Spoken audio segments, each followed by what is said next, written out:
happening right now. Fire crews in Vallejo are at the scene of a 2-alarm fire along Lincoln Road in Vallejo. KRON 4's Mike Pelton is also there with an update. Good morning, Mike. Well, good morning, Marty. You can see Vallejo fire crews are still working to knock down some of the hot spots at this home which was completely destroyed as a result of this 2-alarm blaze. Now, this home, it used to be a double-wide garage converted into a living area. It caught fire early this morning. In fact, take a look at some of the video. You can see flames that were jumping out of the windows early this morning, right around 6 o'clock. That's when crews got the first call. Now, after about an hour, they had most of the hot spots knocked down, but they've been battling those for most of the morning. Now, the cause of the fire remains under investigation, but fire crews say the building did not have power running to it.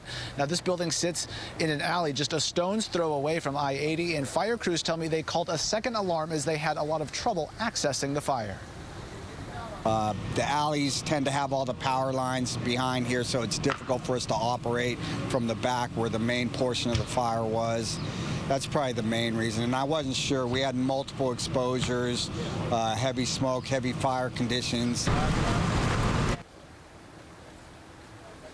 And here you can see crews as they worked to put out hot spots throughout the morning. They really have had to dig into the walls to access a lot of those locations. As you come back out here live, you can see that narrow alley and some of the power lines that you heard the battalion chief talk about, and crews have had to maneuver around this morning.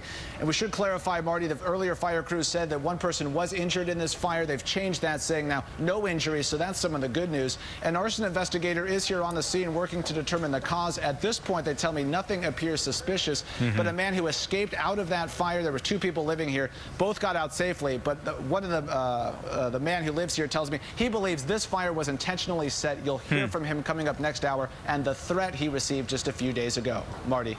Mike, that shot that you have there really shows just how tight the firefighters had an area in which to work in, and you could see why it caused so many problems, because there's not much room there for them to maneuver.